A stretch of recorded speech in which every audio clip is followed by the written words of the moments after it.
Hey, I'm Andrea, and this video is about the first major trade of the season, and that is Lucas Giolito and Reynaldo Lopez to the Angels for two of the Angels' top prospects.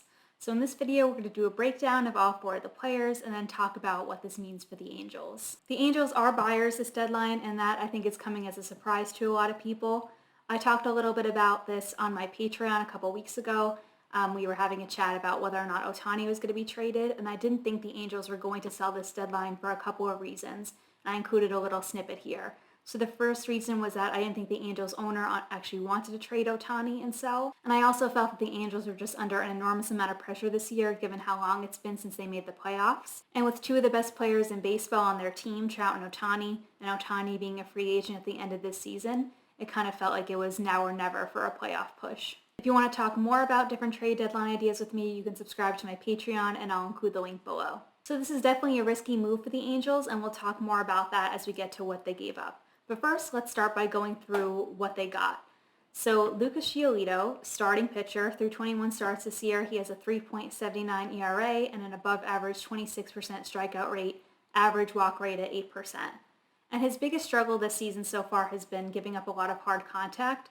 His 42% hard hit rate is a career high for him, and his 4.44 xERA I think is more reflective of that hard contact in his performance thus far than the 3.79 ERA. Regardless, he's one of the top deadline starters who are available this season, and he's going to slot in right at the top of the Angels rotation behind Ohtani. Getting into what he throws, he has a four-seam fastball that has above average ride, and it gets slightly more chase than average. His slider has average depth and below average sweep. It's used primarily against right-handed hitters, but he does occasionally mix it into lefties as well. Against right-handed hitters, it gets slightly less chase than average, but gets more miss when thrown in zone than average.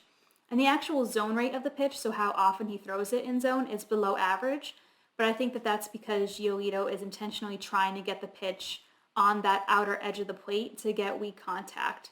And that strategy is working. He's getting 10% more ground balls off of the slider than average. He also has a changeup with average fade and below average depth, and he's using that one primarily against left-handed hitters. And compared to 2022, Giolito has been throwing the changeup in zone a lot more, and the pitch gets 5% more miss when he does throw it in zone against lefties compared to average. The second pitcher the Angels got is Reynaldo Lopez, who's a relief pitcher.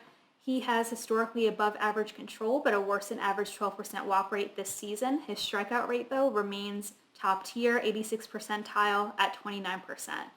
He throws a really hard 98 to 100 mile per hour four-seam that gets slightly more ride than average. It also gets 5% more chase and 5% more miss in zone than average. He also has a slider that sits at like 87 to 90 miles per hour. It has average sweep and below average depth. It also gets average chase. But this season, it's getting hit in zone way more frequently than in years past, 11% more frequently.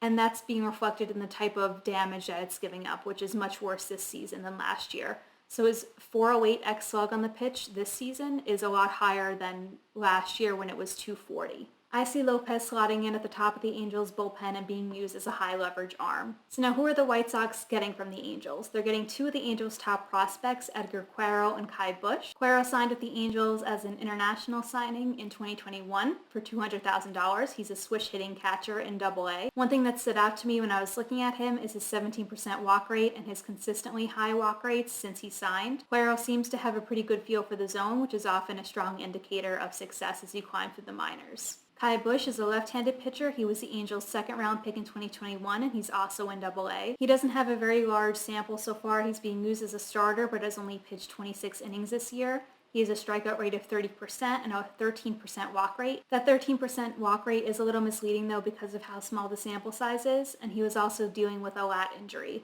But in 2022, in High A, he pitched 103 innings and he had a 7% walk rate. And according to MLB Pipeline, his slider is his best pitch and it's graded to be above average. So what does this mean for the Angels? Well, the Angels traded away their top two prospects and they don't have much left in the farm.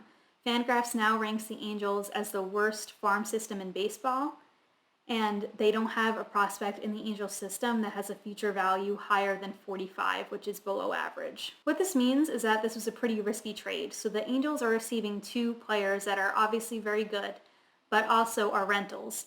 And if things don't work out this season, if they don't make the playoffs, then they're not going to have much left to work with. They don't have many players on the MLB roster that they can trade to get a significant prospect return if they decide to rebuild. And they also don't have any more prospects that they could trade to get a significant major league return. In fact, Edgar Quero was their only prospect that had a future value that was average or better in their system according to Fangraphs. And despite adding Lucas Giolito and Reynaldo Lopez, Fangraphs still has their playoff odds at only 17%.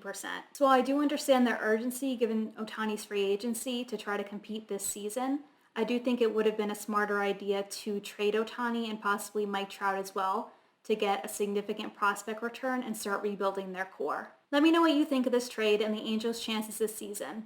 If you like this video, please subscribe and follow me on Twitter at ScoutGirlReport. Thanks for watching!